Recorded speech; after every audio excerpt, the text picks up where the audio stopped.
آج کل سننے کو بہت ملتا ہے کہ میں غمگین ہو جاتا ہوں بغیر کسی وجہ کے۔ کسی چیز کی کمی نہیں ہے مگر بیٹھے بیٹھے ہم غمگین ہو جاتے ہیں۔ ارد گرد کی سراؤنڈنگز غمگین لگنے لگتی ہیں، تو اس کی کیا وجہ ہے؟ تو وجہ جاننے سے پہلے غم کے بارے میں دین جاننا بہت ضروری ہے۔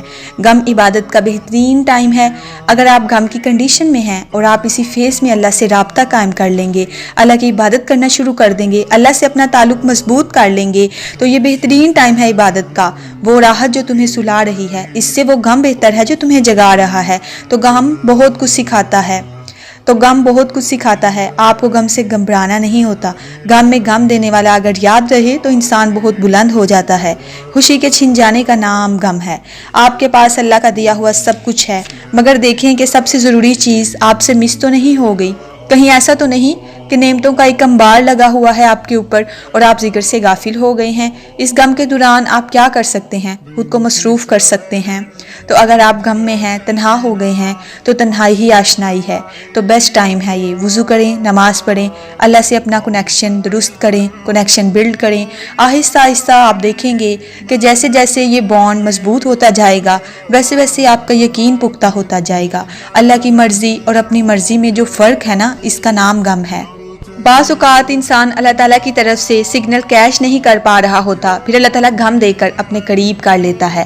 تو اللہ کے قریب کرنے کا شارٹ کورس ہے غم۔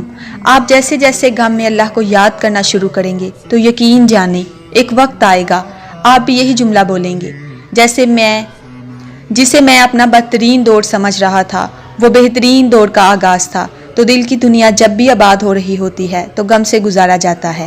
غم آپ کو وہ باتیں سکھا جاتا ہے، وہ چیزیں بتا جاتا ہے، زندگی کی وہ باتیں یاد کروا جاتا ہے جو خوشی میں آپ کو نہیں ملتی۔ اور ویسے بھی ہر مشکل کے بعد آسانی ہے، ہر غم کے بعد راحت ہے، غم کے آگے جا کر تو خوشی ہے۔ زندگی اسی کا نام ہے، سختیاں، آسانیاں، خوشی، غم۔ تو چاہے خوشی ہو یا غم، اللہ کو نہیں بھولنا بلکہ اللہ سے اپنا بانڈ سٹرونگ کرنا ہے، تو بہتری آ جائے گی۔ تنہائی میں جب بھی آپ بیٹھیں تو سوچیں کہ کیا میرا اللہ مجھ سے راضی ہے؟ تو اپنے آپ سے خود پوچھیں کہ کیا آپ اللہ سے راضی ہیں؟ جتنا آپ اللہ سے راضی ہیں اتنا اللہ آپ سے راضی ہے۔ جب اللہ کسی بندے سے راضی ہوتا ہے تو اپنے آپ پہ اس کو راضی کر لیتا ہے۔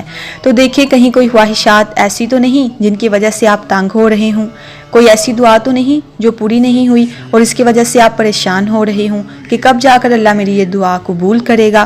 تو اگر کچھ ایسی اپلیکیشن بھیجی ہیں آپ نے اللہ کو، جیسے کوئی دنیاوی خواہشات ظاہر کی ہیں، تو ان کو وڈرا کریں اور موجودہ لمحات پہ خوش رہیں، راضی رہیں۔ اللہ سے کچھ مانگنے سے پہلے سر جھکا کر وہ نعمتیں پہلے ہی گن لینا جو اللہ نے آپ کو پہلے سے ہی دی ہیں۔ رعایت نمبر 1 کہ نبی صلی اللہ علیہ وسلم کا امتی بنایا۔ رعایت نمبر 2 کہ توبہ کا دروازہ کھلا ہے۔ رعایت نمبر 3 کہ ہر انسان سے اپنا اپنا حساب ہونا ہے۔ تو جس غم کے مقام پہ آپ صبر کرتے گئے، اتنا ہی آپ اللہ کے قریب ہوتے جائیں گے۔